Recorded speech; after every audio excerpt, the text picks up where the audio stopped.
Hello and welcome. We're 5 minutes to the start point, and thank you for joining us today. I'm sure that we'll get started right on time, as that's the way this system works. But it's always good for me to be on a little early to make sure that it does work. The learning curve is vertical, and there's so much more I have to learn. I've got to learn how to edit these things. There's 3 webinars that I do have that need editing, and one for the And Thanks to You program that Estelle and I did a week ago, and it should have already been edited, but everything's pretty much shipshape here at the home office, and so we're ready to get back to work full time, and we've got lots to do, lots of great things happening, and we'll cover some of those things this morning. I'm just going to be checking some of the things that we have in place, so let me get these things ready.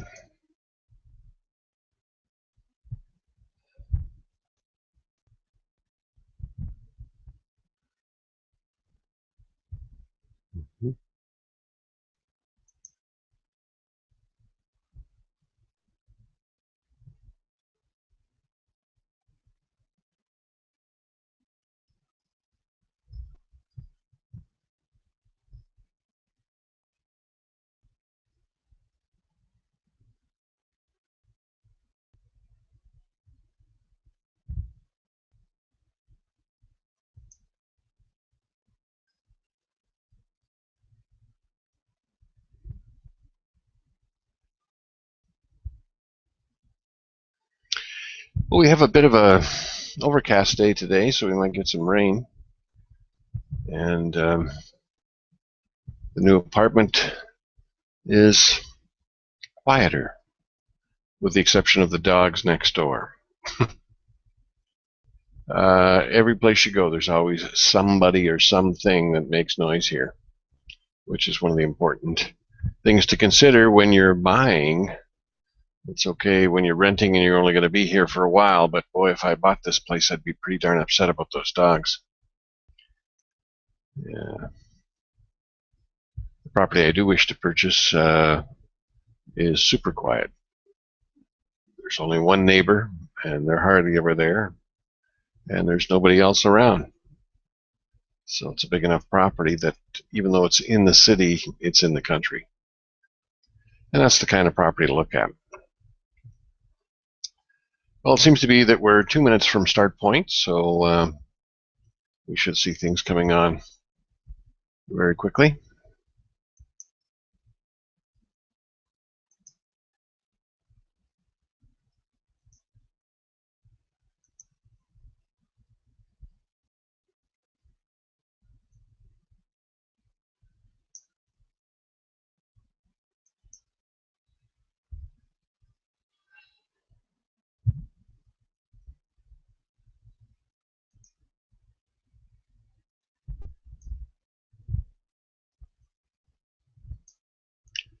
And we're 1 minute until everybody pops in.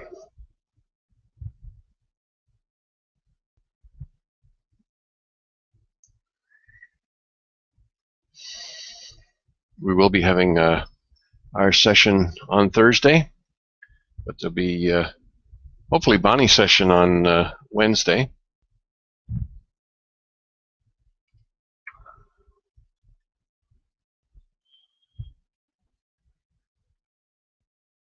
And just on time, everybody's here.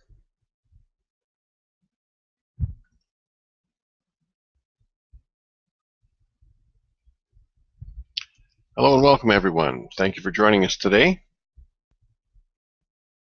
We can now get started. All right, well, in terms of updates, talking with Eddie yesterday, we're still waiting for the release of the large bulk transfer of treasuries.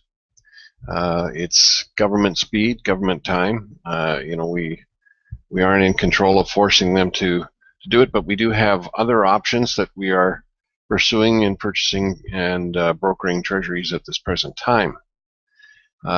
We also have other things that we're doing, and so today we're going to work on the overview of Antel Ficchetti's session so that we can better understand how what we have in place right now is exactly what he's talking about. And so when anybody gives you a challenge, this is legal, lawful, ethical, and moral, has been around for centuries, and we need to get that little historical background that allows us to speak with that kind of confidence. So with that said, we're going to go to the Financial Hope website, and I'm going to show the screen. I guess I am. Yep, let's do that. And please let me know that you're seeing the site.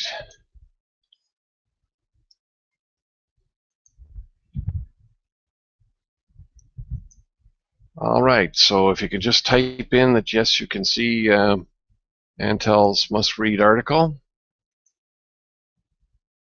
I would appreciate it, and then we'll get underway. We've got lots to cover today.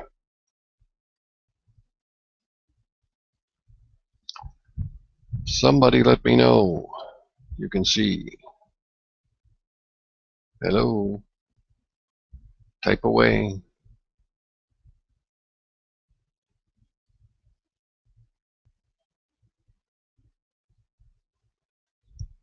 Bruce. Lawrence. Somebody. Wolfgang. Type in that you can see the screen. We're getting this flickering going on up here. Okay, great. Thank you. All right, November 7th, 2008, Monetary Reform, Gold, and Bills of Exchange by Antel Ficetti, addressed before the Civil Society Institute of Santa Clara. This is going to have new meaning for you today. I know you've read it before. I know we've gone over this before, but it's all coming together. And when we fully understand what he's talking about here, we'll fully understand that other people need to read this as well. The Great Depression of the 1930s was not due to the contractionist propensities of the gold standard as alleged by John M. Keynes, nor was it due to fractional reserve banking as alleged by Murray Rothbard. Rather, it was due to the government's sabotaging the clearing system of the international gold standard, the bill market. So what have we just done? We have recreated the clearing system of the bill market. That's exactly what we've done. Adam Smith's real bill doctrine reigned supreme in monetary science throughout the 19th century, and rightfully so. It explained how it was possible to refine division of labor and to lengthen production processes in making them more roundabout in order to improve the efficiency of labor and capital without causing monetary contraction through unnecessarily invading the pool of circulating gold coins and without tying up savings in order to finance circulating capital. It also explained the miracle how weekly wages can be paid to workers whose product will not be sold for perhaps as long as 13 weeks. Clearly, additional fixed capital can only be financed through increased savings. Additional circulating capital, however, need not involve savings. It can be financed through improvements in clearing. Circulating capital can be self-financed, provided that the goods involved are demanded urgently enough by the consumers. In this address, I look forward to the release of the gold standard from a 40-year quarantine to become one of the pillars of reconstruction after the present credit collapse has run its course. In order to be viable, the new gold standard has to have a valid clearing system. Bill circulation would spring up spontaneously. In other words, we have a gold standard of the type that prevailed in the world prior to 1914, when international trade was financed not through gold flows across national boundaries, but through trading bills of exchange drawn on London. It would not be a gold exchange standard as of the years 1920 to 1971, with government's promises to pay replacing real bills, But it would not be Murray Rothbard's so-called 100% gold stand either, which is phantasmagoria. Well, now when we look at the trading articles here, the ICC Documentary Fund Protocol, as of June 11th, literally talks about all of this, and at the very bottom, it suggests, in short, documentary funds guaranteed by FETUS with IEC acceptance to discount based on income related to treasuries, other bonds, notes, real estate, and energy income are structured to function within a real bill gold-backed system with clearing as proposed by Dr. Antal Fekete. And so this is the corollary. All right? It's in place, ready to go. Self-liquidating credit. Let's really internalize this. In spite of obvious differences between the two, it's customary to extend the concept of credit to include clearing.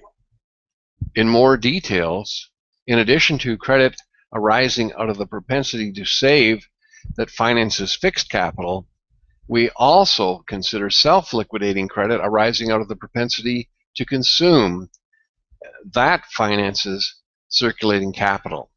The latter does not involve lending, it involves clearing. And that's where we're at. We have our own clearing for international bills of exchange. Goods making up circulating capital must be in the final phases of production and distribution, and they must move sufficiently fast enough to the ultimate gold-paying consumer. Thus, then, the bill of exchange is embodied of self-liquidating credit, so-called as the credit is liquidated directly with the gold coin surrendered by the consumer in 91 days or less. 91 days being the length of the seasons of the year in the temperate zones, forcing change of types of merchandise in greatest demand. So if you live in the Dominican Republic, it doesn't quite work this way. But if you do have a summer, winter, spring, fall, it can work with the changing of the seasons, clothing, foodstuffs, etc. Now, the detractors of the real bills doctrine studiously avoid reference to its prestigious pedigree and its author, Adam Smith. They also ignore the fact that, as a matter of merchant custom, producers and distributors hardly ever pay cash for the maturing merchandise as it's passed on from one hand to the next. Instead, they endorse the bill of exchange, and in doing so, assume liability to pay it at maturity. This transaction is called discounting, as the payee applies an appropriate discount calculated at the current discount rate to the face value of the bill, proportional to the number of days remaining till maturity. Banks need not be involved. All right, let's go back over here. And when we look at the documentary funds corollary, discounting corollary, discounting funds discountable by International Energy Corporating may be exchanged many times as payment for business transactions that can produce profits without discounting, or while waiting for completion of a contracted discounting process. For example, a set of documentary funds issued with a stipulated USD value may be used at a negotiated value to make a payment, receive a product or service, and also receive a negotiated amount in change in some other form of currency, such as Federal Reserve notes or euros. The party accepting the documentary fund may similarly negotiate with them. This may be repeated many times, even with the documentary funds being returned to the original beneficiary in exchange for products and services. At any time, any holder could take advantage of discounting offered by IEC to exchange the documentary funds for other modes of currency, so as to engage in business with parties that choose to not accept the documentary funds. All right. Detractors of the real bills doctrine studiously avoid reference to its prestigious pedigree and its author, Adam Smith. They also ignore the fact that it's a matter of merchant custom. Producers and distributors hardly ever pay cash for the maturing merchandise as it passes on from one hand to the next. Instead, they endorse the documentary funds called International Bill of Exchange, Uniform Advertising Promissory Note. In doing so, liability to pay it at maturity. This transaction is called discounting. Are you seeing the parallel here, ladies and gentlemen? This is it. We are here. The chicken or egg. Such a bill circulation was universal in the city-states of Italy during the Quattrocento and more recently 18th century in Lancashire before the Bank of England opened its branch in Manchester. Now, yesterday I took some time and read the timeline history of the Rothschild dynasty. I'm going to put it up on the website. I've posted it on my Facebook page. You got to read it. I'm telling you, it just shows their masterful plan to destroy this awesome system that we are now in place with and bringing back to the world. This was duly observed by Ludwig von Mises in his 1912 treatise, The Theory of Money and Credit, although he stopped short of investigating the economic forces animating spontaneous bill circulation. Von Mises was probably on the Rothschild payroll. Unlike the question whether the chicken was first or the egg, the question whether bills or banks came into existence first has a definite answer. Logically and historically, bills predated banks. What is more, it's perfectly feasible to have an economy without banks, where circulating bills emerge as suppliers deliver semi-finished consumer goods to producers. Instead of recognizing this fact, detractors link bills and banks as if they were Siamese twins. They're not. You see, our job, our work, and our opportunity is to educate businesses on this and then compare it, as I am, with the documents that we have from our traders platform. A fairy tale. Let's look at another historical instance of clearing that was vitally important in the Middle Ages, the institution of city fairs. The most notable ones were the annual fairs in Lyon in France and Seville in Spain. They lasted up to a month and attracted fairgoers from places as far as 500 miles away. People brought their merchandise to sell and a shopping list of merchandise to buy. One thing they did not bring was gold coins. Why was that? Highwaymen. They hoped to pay for their purchases with the proceeds of their sales. This presented the problem that one had to sell before one could buy. But the amount of gold coins available at the fair was far smaller than the amount of merchandise to sell. Fairs would have been a total failure but for the institution of clearing. Buying one merchandise while even or before selling another could be consummated perfectly well without the physical mediation of the gold coin. Naturally, gold was needed to finalize the deals at the end of the fair, but only to the extent of the difference between the amounts of purchases and sales. In the meantime, purchases and sales were made through the use of scrip money issued by clearinghouse to fairgoers when they registered their merchandise upon arrival. Now, there's a TV show in the United States that we catch here. I forget what station it's on. But anyway, it's called Barter Kings. And these two guys don't ever use money for anything. It's just amazing how they're out there bartering.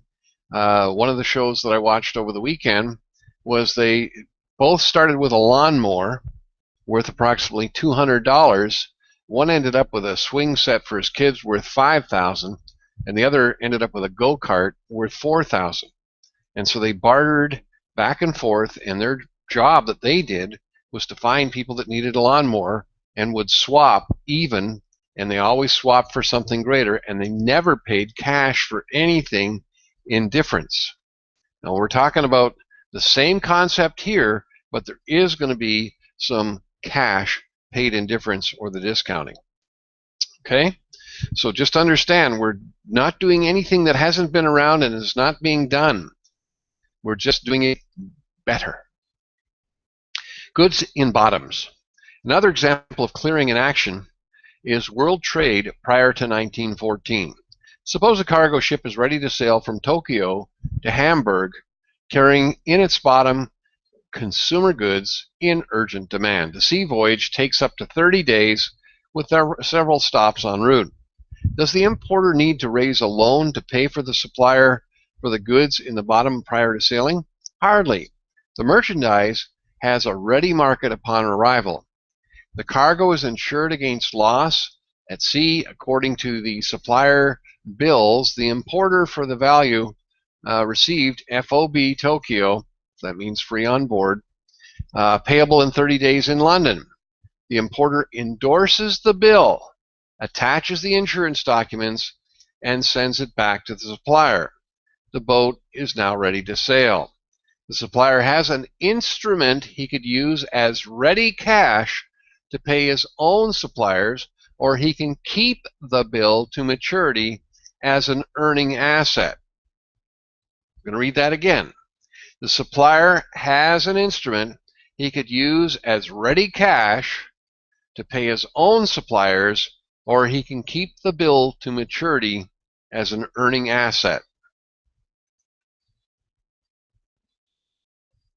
For example, a set of documentary funds issued with a stipulated USD value may be used as a negotiated value to make payment, receive a product or service, and also receive a negotiated amount in change in some other form of currency, such as Federal Reserve notes or euros. The party accepting the documentary funds may similarly negotiate with them. This may be repeated many times, even with the documentary funds being returned to the original beneficiary in exchange for products and services. At any time, any holder could take advantage of discounting offered by IEC to exchange the documentary funds for other modes of currency so as to engage in business with parties that choose to not accept documentary funds. So you can see what we've got to do here. We've got to keep going over this material to see how it collates to something that has been created for us in previous centuries, has been reviewed in theory by Antal Fekete, and is now ready and in place to happen for you and I.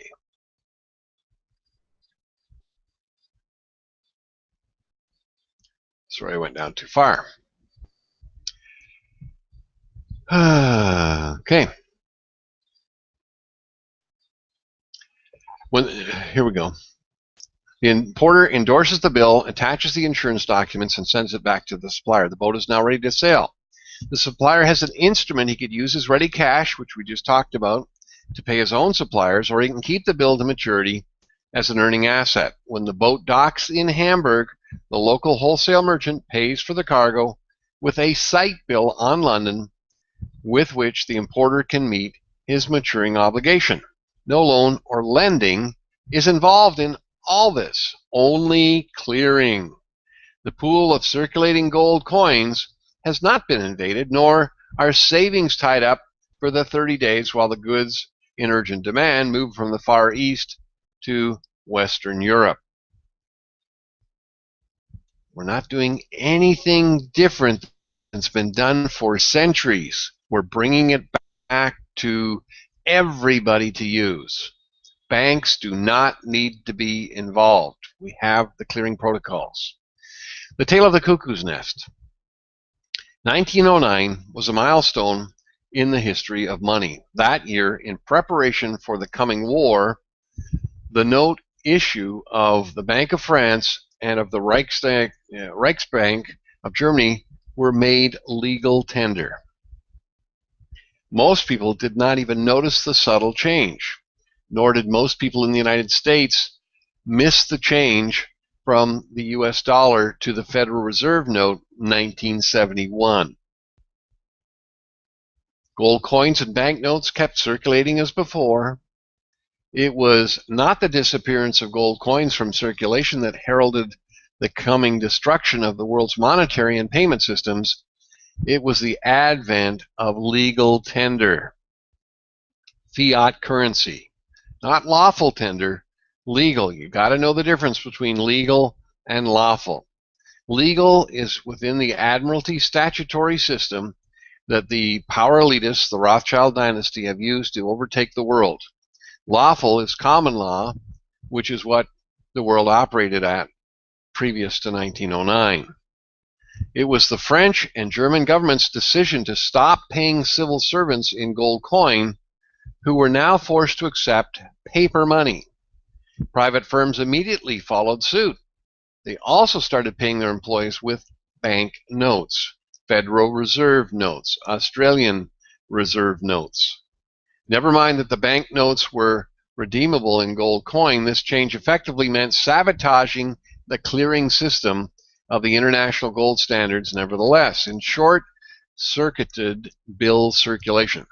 Bills were supposed to be paid at maturity in the form of a present good, the gold coin, obtained from the consumer, who in turn was supposed to get paid in gold by his employer on every payday. Now they were paid in a form of a future good, the banknote. Legal tender coercion created an irreparable leakage in the gold circulation process. The banks continued using real bills as an earning asset to back the note issue, but other subtle changes were to alter the character of the world's monetary system beyond recognition. Why? Because the bankers wanted to control everything. And when you read the timeline that I'm going to be posting on the website, you'll see exactly how they did it. The cuckoo has invaded the neighboring nest to lay a raid surreptitiously, in addition to banknotes originating in bills of exchange. Banknotes originating in finance bills, including treasury bills, have made their appearance for the first time. In due course, the cuckoo chick would hatch and push the native chick out of the nest. So in 5 years, by 1914, the lion's share of bank portfolios would be replaced by finance bill. The real bill has become an endangered species. In another few years, it becomes extinct. Note that unlike real bills, finance and treasury bills are not self-liquidating. The changeover from banknotes backed by real bills to banknotes backed by finance bills was the last nail in the coffin of the clearing system of the international gold system. Standard, should say. Borrowing short, lending long. Finance bills are backed by the odds, never the certainty, that a speculative inventory of goods or equities or investments in brick and mortar may be unwound without a loss. If the odds do not play out in time, the finance bill will be rolled over, just as they roll over the debt. This is tantamount to borrowing short and lending long, which is an invitation to disaster. By contrast, a real bill is never ever rolled over. If not paid in gold upon maturity, the drawer of the bill will go bankrupt and his name will be blacklisted at the clearinghouse for good. Finance bills made the portfolio of banks illiquid. Potential demand for gold coins, should holders of banknotes want to exercise their legal right to redeem them, could no longer be satisfied. That's exactly what happened in the United States with the Federal Reserve note It used to say redeemable in silver or gold, then it said no longer. Forget exactly what it says. I cashed in the last $10 US bill that I had. I should have not done that. I could have read it for you. But anyway, the fact is that it's not redeemable in anything. It's debt. All right. To take away this right was the reason for making banknotes legal tender in the first place. Redemption would never be a problem as long as the bank's assets consisted of real bills exclusively. Every single day, 1/90th of the outstanding banknotes would mature into gold coins, which were available for redemption. Normally, this would suffice to satisfy daily demand. But what about abnormal demand? Well, a real bill is the most liquid earning asset that a bank can have. At any time, somewhere in the world, there's a demand for it. In particular, banks that have temporary overflow of gold would be more anxious to exchange it for real bills. Thus, banks would not have the slightest difficulty to get gold in exchange for real bills in the international bill market. The assumption that there will always be takers for real bills offered is just as safe as the assumption that people will want to eat, get clad, keep themselves sheltered and warm tomorrow and every day thereafter. So understand the power of what we have here is bringing us back to these axioms. The chimera of fractional reserve banking. This explodes the blanket condemnation of fractional reserve banking. Detractors are barking up the wrong tree. They should condemn the practice of discounting finance bills. Actually, fractional reserve, as applied to banks with nothing but real bills in their portfolio, is a misnomer. The reserves are gold plus bills maturing into gold. The reserves are not fractional, as they fully back the note and deposit liability and a deposit liability of the bank. By contrast, if the bank portfolio has a component of finance bills, the designation financial reserve is appropriate. Finance bills are not maturing into gold like real bills are. It may not be possible to get gold in exchange for them when the crunch comes. Acid reflux. No, reflux. The process of retiring banknotes after the merchandise serving as the basis of their issue has been removed from the market by the ultimate gold-paying consumer is called reflux. Some authors, including Ludwig von Mises, have ridiculed the concept of reflux, calling it deus ex machina. They argue that banks were only interested in credit expansion, not in reflux. But not for one moment would they entertain the idea of voluntarily withdrawing banknotes from circulation when the underlying real bill matured. Instead, they would lend them out at interest again and again to enrich themselves at the expense of the public. And that's why we look at the fractional reserve currencies, the fiat currency system, only lasting 30 to 40 years on average. And the reason we're sitting here still seeing the U.S.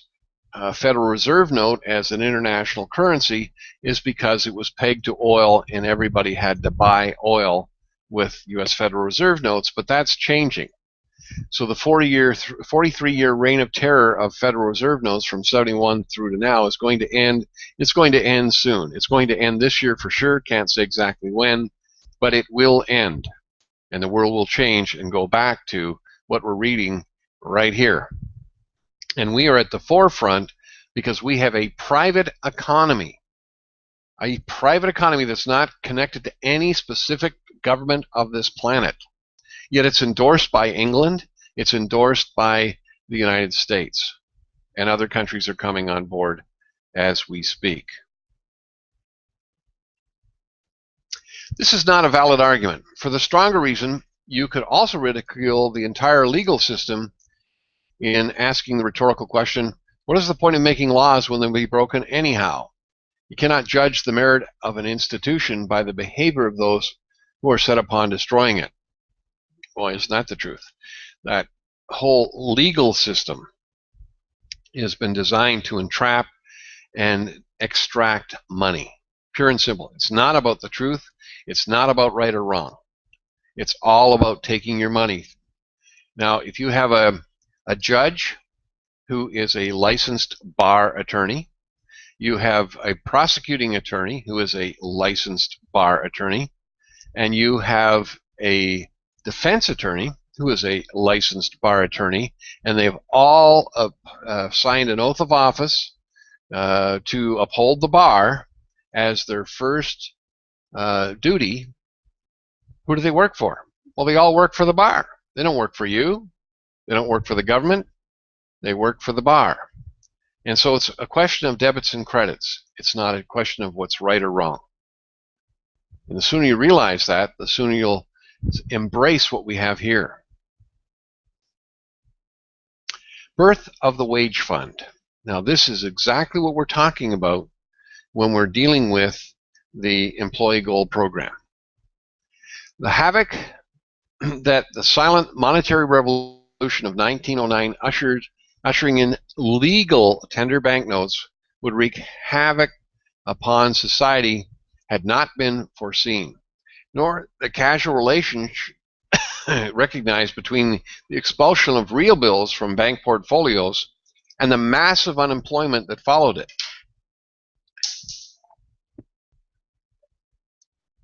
In Germany alone, 8 million people, or nearly 50% of the trade union membership, lost their jobs after 1929. Economists have failed to point out the causal nexus between the two events 20 years apart. Here's the explanation of what happened. Real bills financed the movement of consumer goods, including wages paid to the people handling the maturing merchandise through the various stages of production and distribution. That part of circulating capital paid out in wages is called the wage fund. The birth of the wage fund is due to the real bills market. Without it, payment of workers producing consumer goods would not be possible until the sale to the final consumer. The size of the wage fund needed to move the mass of consumer goods through these stages, if financed out of savings, would be staggering. Quite simply, it could not be done. No conceivable economy would produce savings so prodigiously as to be able to finance circulating capital that society needed in order to flourish at present levels of security and comfort. Now let's draw a parallel to the folks at General Motors. They go and get a bailout from the U.S. government. Why was that needed? Well, when you start having to use your line of credit to pay your wages, you're out of business. Pure and simple. So just understand, we have to get back to this so we don't face massive unemployment. That's why jobs are going overseas to lesser economies, India, China, and they're reaping the rewards. All right. Now, the highest achievement of human spirit and intellect. I'm sorry, I got lost there. The birth of the wage fund is due to the real bills market. Without it, payment of workers producing consumer goods would not be possible until the sale to the final consumer. The size of the wage fund needed to move the mass of consumer goods through these stages, if financed out of savings, would be staggering. Quite simply, it could not have been done. No conceivable economy would produce savings so prodigiously as to be able to finance circulating capital that society needed in order to flourish at present levels of security and comfort. The highest achievement of human spirit and intellect. Fortunately, there is no need to employ savings in such a wasteful manner. Circulating capital can be financed through self-liquidating credit. The discovery of this fact is one of the great achievements of the human spirit and intellect. The impact on human life of the invention of the circulating bill of exchange is fully commensurate with that of the invention of the wheel. Detractors of the real bills doctrine have missed one of the most exciting developments of our civilization, the discovery of self-liquidating credit as it emerges in the wake of the disappearance of risk at the ends of the production process.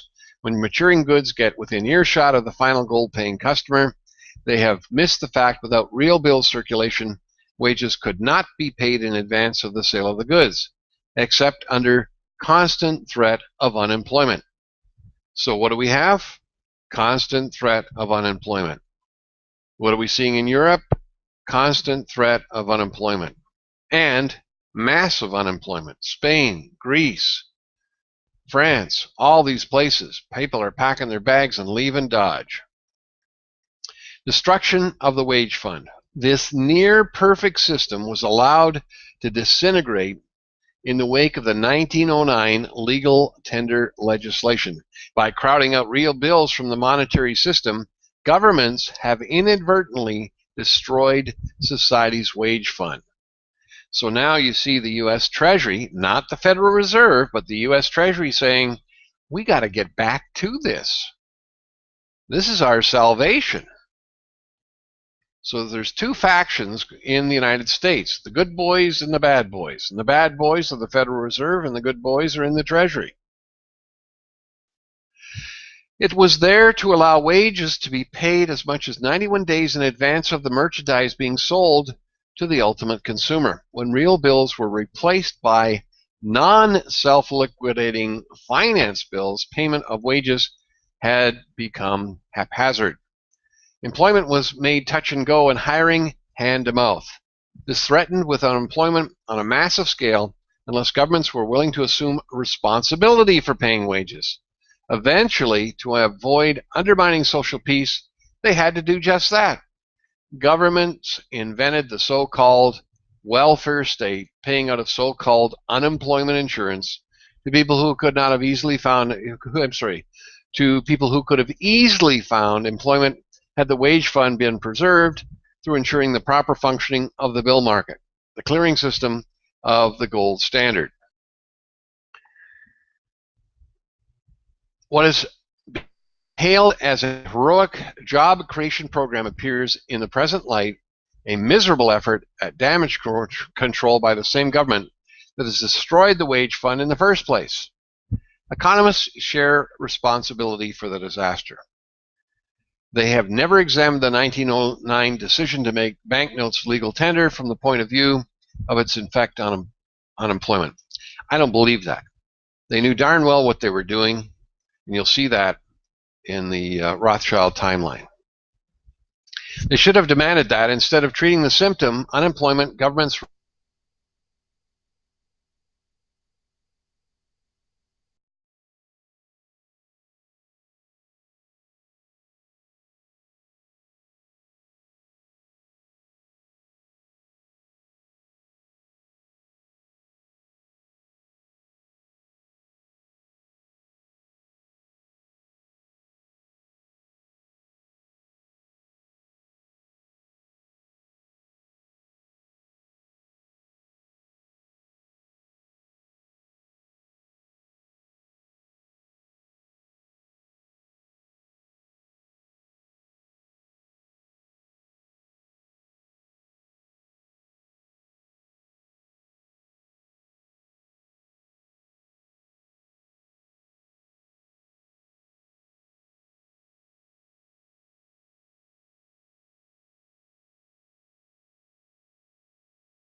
All right, sorry about that. The power went off, and it's a little slow coming back on with the battery backup system I have. It's not as seamless as the other apartment because they don't have a master generator running the whole system.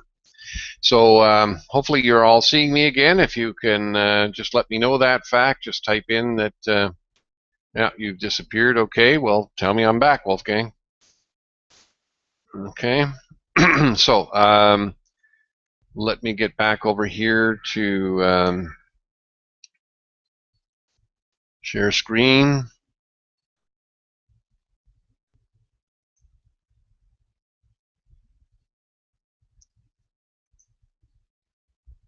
Okay, so we're back. Great. Can you see the document we're discussing?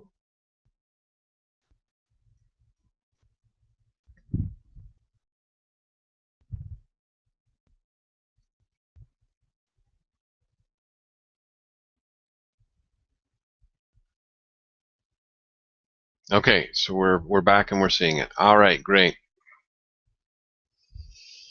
All right, so hopefully we can continue on here. I'll start at what has been hailed as a heroic job creation program appears in the present light a miserable effort to damage control by the same government that destroyed the wage fund in the first place. Economists share responsibility for the disaster. They've never examined the 1909 decision to make banknotes legal tender from the point of view of the effects on unemployment. They did very well know this, and you'll see that when we look at the Rothschild overview. They should have demanded that instead of treating the symptom, unemployment, governments remove the cause of the disease, the destruction of the clearing system of the gold standard, the bill market. Had governments allowed the bill circulation to read at the end of the hostilities of 1918, the wage fund would have replenished at once. Unemployment would have not arisen.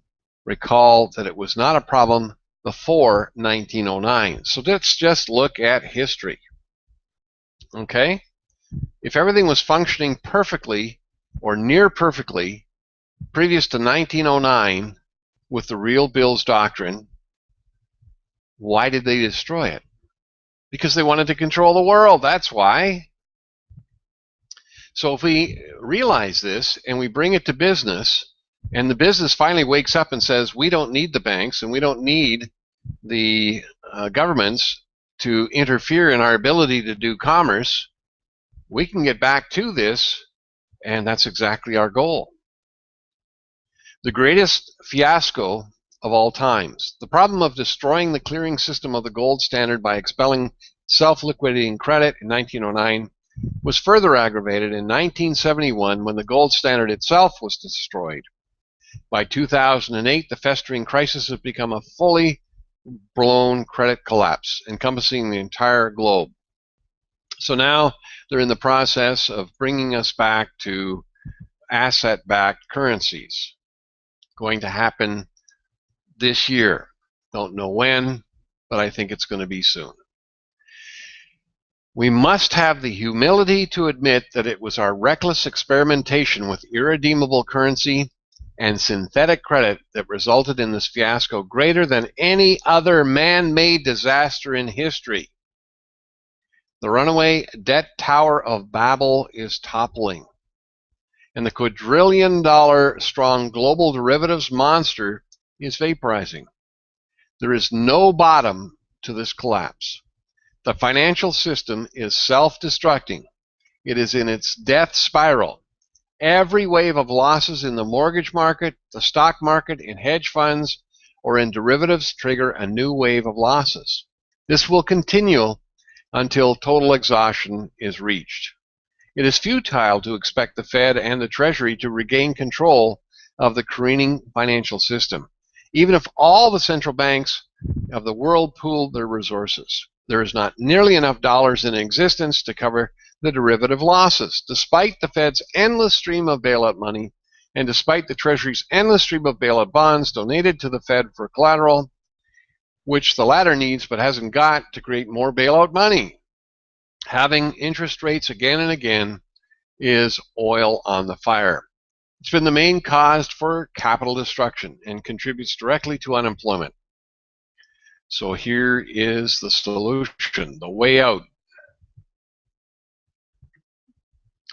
In discussing the necessary monetary reform to be introduced after the dust settled, the rehabilitation of the gold standard and its clearing system, the bill market, must be a matter of first priority. The main cause of the disaster was the elimination of self-liquidating credit from the international monetary system, a process that started in 1909 with the introduction of legal tender bank notes. Now, I'm told there's millions and millions and millions of new U.S. Treasury $100 bills that's now being circulated internationally. They're keeping the Federal Reserve notes to the United States. But the Treasury Reserve notes are printed, okay? It's just a matter of when they go back into circulation. Amazing. It took almost a full century for the process to run its devastating course before the financial system started unraveling in February of 2007. That's the date it will be recalled when the cost of credit default swaps shot up first, the salvo marketing the beginning of the end. During that unfortunate century, the 20th, self-liquidating credit based on positive value gold was forcibly replaced with synthetic credit based on negative value debt. Once the regime of irredeemable currency was in place, there was no way to rein in the fast-breeding debt system. We are forced to draw two conclusions.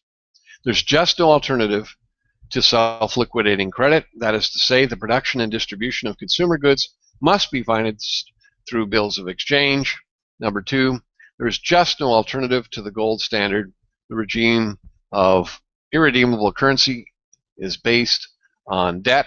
Once adopted, that fast breeder of debt is engaged and will before long start spinning out of control. So that's exactly where we're at right now. And when you have to loan money into existence, and think about it, if the original Federal Reserve printed $1,000, Wolfgang borrowed $1,000, how does he get the money to pay back the $1,000 when there was only an original amount of $1,000 created? Yet he's being charged 12% interest. Where does he get the money? So they have to loan more money so that they put this money into circulation, and it just continues to dilute the value of the currency because it's all based on debt. Solving the problem of monetary system will also solve the problem of unemployment. Once real bills start circulating, the wage fund will be replenished at once, out of which wages can be paid to all those eager to earn them for work in providing the consumer with goods and services most urgent demand. If we want to exorcise, not exercise, or exorcise, like, get rid of the devil, the world of the incubus of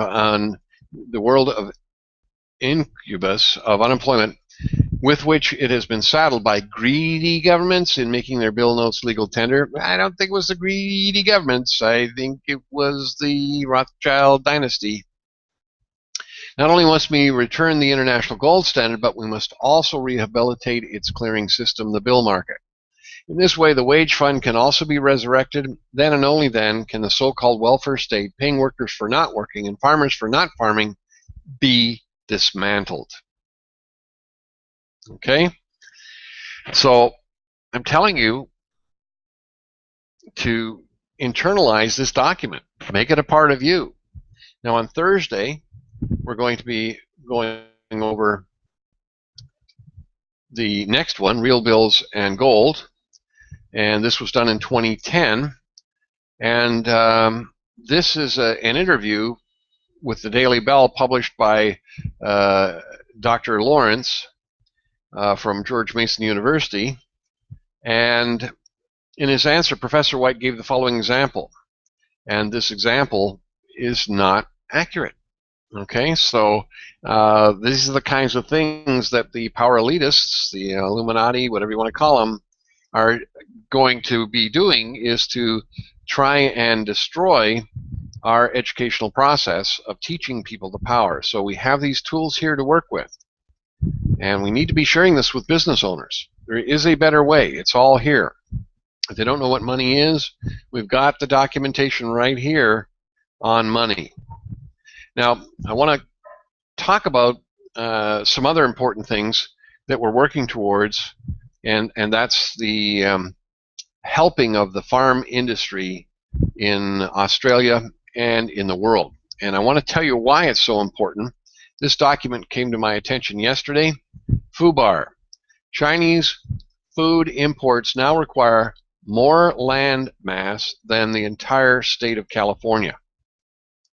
Now, Anthony, who is not here with us today, is actively involved in purchasing large tracts of farmland in Australia.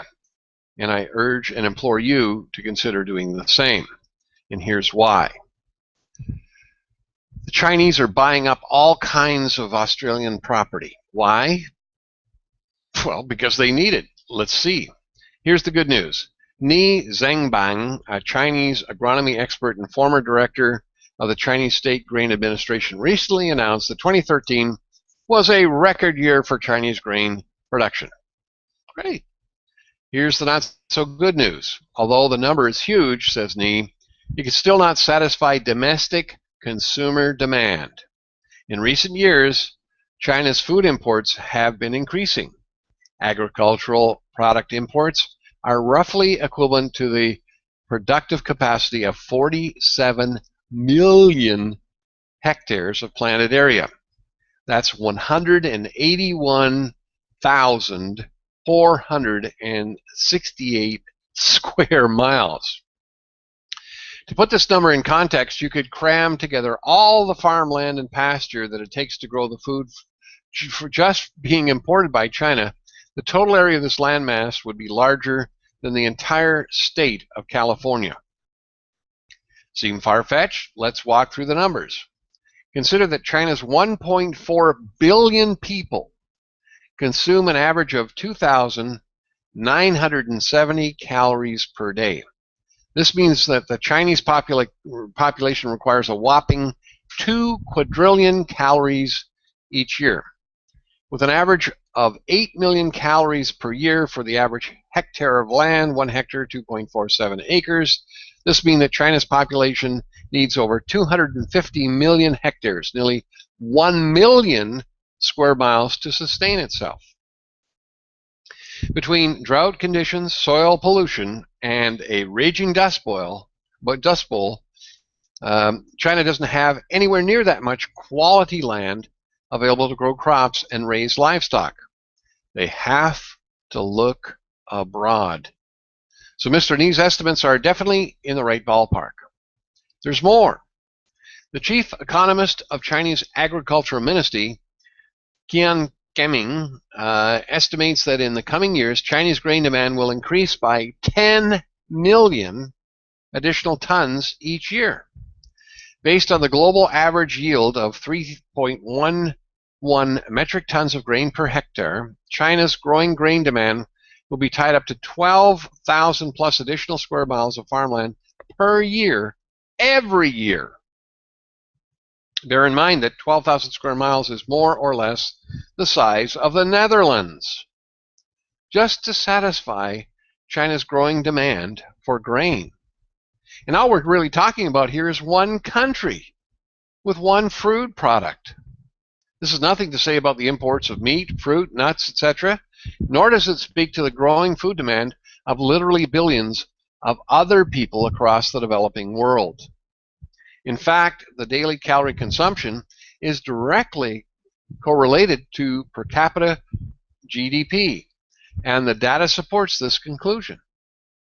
A 2011 study authored by researchers from the University of Minnesota and UC Santa Barbara demonstrates a simple and temporally consistent global relationship between per capita GDP and per capita demand for crops and calories or protein. Simply put, as a nation becomes wealthier, its people consume more calories and more protein.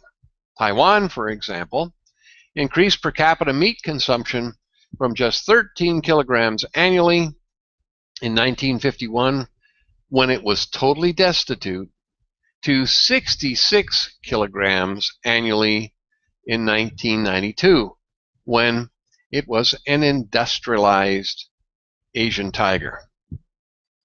This is important because it takes a lot more land to grow a kilogram of meat than anything else. So as nations become wealthier, it takes much more land per capita basis to feed them.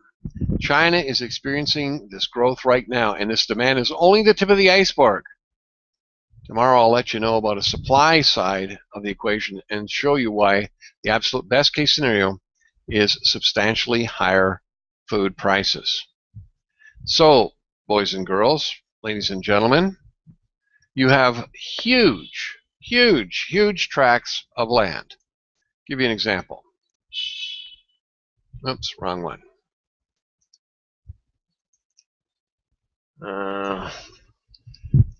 Here is Lagoon Station, Northern Territory. Executive brochure, the offering. I'm not going to go into great detail here.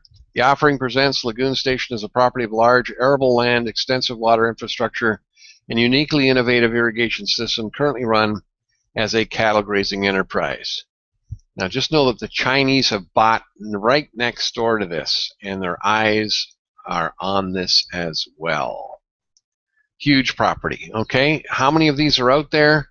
I'm telling you, 16,000 hectares have been used for successful paragrass renovation program in these plains. So these are the kinds of things that we need to be buying. We, you, we have the ability to buy all this stuff. I can't do it. I don't live there. You do. Buy it before the Chinese do, and then sell the products to the Chinese, rather than have the Chinese come in, buy all the land, and turn Australia into China, because they'll just eat you out of house and home. Don't you understand that?